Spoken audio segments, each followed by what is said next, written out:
you have to do a little homework. And that brings me to Oprah Winfrey and what she said passing in promotion for a new movie, what she said in passing about Trayvon Martin. Now, I want you to understand, according to Forbes magazine, I'm I think number 37 most powerful celebrity in the country. She's number 1, the most influential celebrity in America. And here's what number 1 just said. It's so easy during this time, Trayvon Martin parallel to Emmett Till. Let me just tell you. In my mind, same thing. But you can get stuck in that and not allow yourself to move forward and to see how far we've come. Okay, so here she's saying some part of it good, part of it unbelievably wrong, unbelievably offensively wrong. But does the truth matter? Most people don't know history, and so they don't know. Oprah Winfrey would get pummeled from the press for this statement if she wasn't Oprah Winfrey and she wasn't on the left. To say that Trayvon Martin's death is no different than Emmett Till is a slap in the face of the memory of Emmett Till and anyone who suffered during segregation and the civil rights era. But she's Oprah Winfrey, so she gets away with it. But not on this program. These are two cases that are absolutely, they have nothing in common. I can't think what they have in common. Honestly, nothing. Let's compare here. George Zimmerman saw what he thought was a suspicious person. Suspicious because he was roaming the neighborhood late at night in the rain. He calls 911. He tries to locate an address. At some point, he encounters Trayvon Martin and a struggle ensues. Zimmerman suffered a broken nose and multiple head injuries during the altercation. Remember, this was held from the public for, I think, 3 days. ABC finally released the picture of him coming in.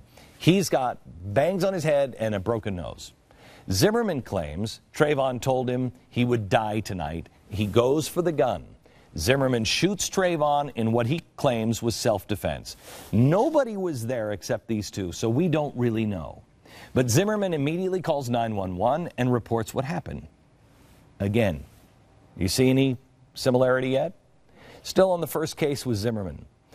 He wasn't initially charged with a crime, but because all of the available evidence at the time suggested that he acted in self-defense. But everybody gets all upset, and so let's go and take it to trial. During the trial, both the prosecution and the defense, both say race played no role in this. Help me out, Oprah. Race played no role. Zimmerman is acquitted of the charges by a jury of his peers because the juries agreed no evidence to suggest that Zimmerman acted with malice or intent to kill Trayvon Martin. Now, that's the one she says is exactly the same, to me, one and the same, with the Emmett Till case. I had to brush up on the Emmett Till case. I remembered this morning vaguely on the radio. I remember that it involved, I thought it was a gas station, but it was a supermarket. I brushed up. Let me tell you the story of Emmett Till. He's 14 years old. He's an African-American boy. He's from Chicago. It's 1955. He goes to Mississippi to visit relatives. Well, he's bragging because Chicago is very different at the time than the South is. His mom warns him, you be careful when you're down there. It's not Chicago. She even tells him that a week before his trip, that a black man was shot dead in front of a courthouse not far from where he was going. The killers were acquitted. Why? Because of racism. She says, be careful. Well, he and his relatives and friends head over to a grocery store when he arrives. It's a small mom and pop place, 7:30 at night. It's run by a 24-year-old former soldier who's away in Texas. His 21-year-old wife, Carolyn, is running the store. Well, Emmett is standing outside, and he pulls out a picture of a white girl and brags to relatives and some friends there, and they're all young, that he had sex with her. Well, his friends don't buy it. Down south, whites and blacks don't even shake hands, let alone have sex. And they don't believe it. And he says, I'm telling you. Well, they say, you prove it. And he's like, how am I going to prove it? You go in and flirt with her behind the counter. Well, he does it because, again, he's from Chicago. He goes in, he buys some gum, and then when he puts the gum down, she grabs the gum and the money, and he takes his hand and puts it on hers. First thing in the South you don't do. And then he looks at her and says, how about a date? In Chicago, in 1955, maybe not a big deal. In Mississippi, that sort of contact all the way around was off limits. And the people, his friends and relatives, who are all young, they're all getting nervous for him outside. But he didn't stop. He then reached for her waist and said, you know, I've been with a white girl before. She pushes him away. Feeling he's proved himself, he then leaves the store. But when Carolyn's husband, Roy, returns home and hears what happens, a friend joins him to track down Emmett and knocks on the door where he is staying. Now, does this sound so far at all like the Zimmerman case? At all? Doesn't to me. Well, this is where these two guys, racists, knocking on the door. They demand to see the N-word who did all the talking. And they take Emmett out to a pickup truck and they drive off into the night. Does that sound like the Zimmerman case? They bring him over to Roy's house where they pistol whip him, beat him with a gun, slashing his face hard with the gun. Emmett's defiant. He's from Chicago. And Roy's friend become enraged. He explained it later after the trial because of double jeopardy. He actually was open about it. And he explained it in Look magazine. This is what he said. I never heard an N-word in my life. I like N-words in their place. I know how to work them. But I just decided it was time that a few got put on notice. As long as I live and I can do anything about it, N-words are going to stay in their place. That's what he said. Emmett doesn't have any idea what he's dealing with because he's never seen it before. He's never seen deep-seated hatred like this in the South. He remains defiant. He starts to brag about having sex with white women, further enraging the men.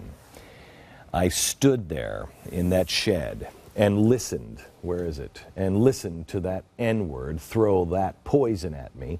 And I just made up my mind. Chicago boy, I'm tired of sending your kind down here to stir up trouble. GDU, and I'm going to make an example out of you just so everyone can know how me and my folks stand. They're no longer trying to scare him. They've made the decision to murder Emmett. Does this sound like what George Zimmerman did?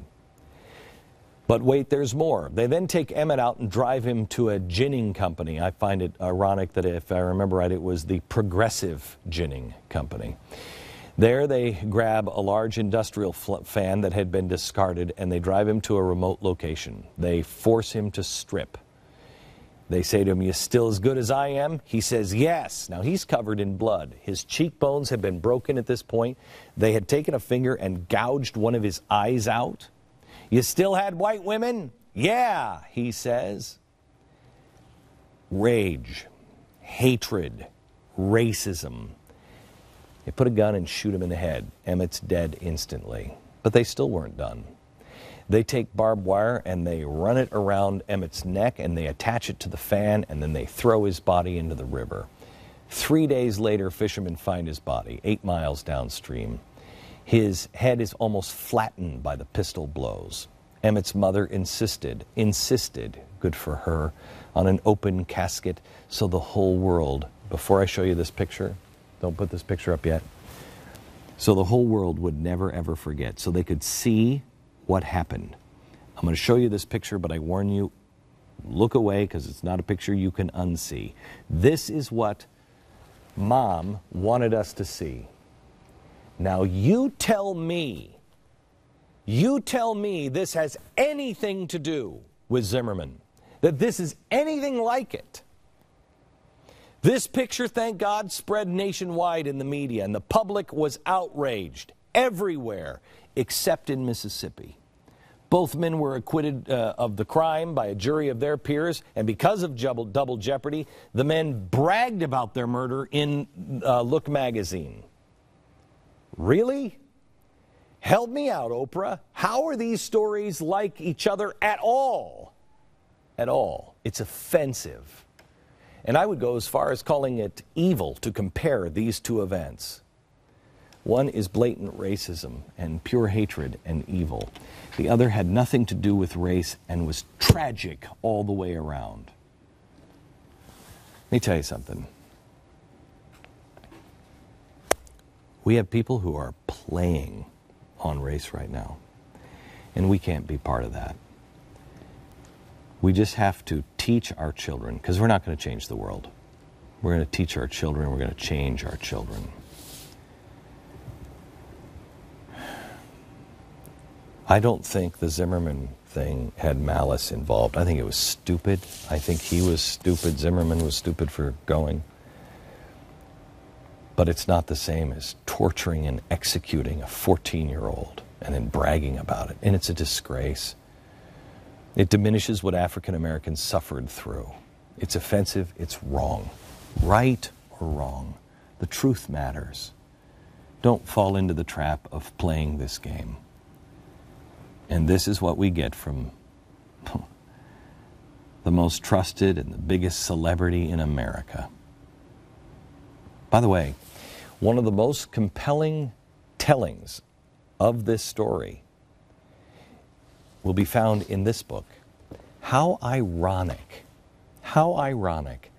that one of the best tellings of this story that is currently out on the market is told by a guy who they're also calling a racist right now.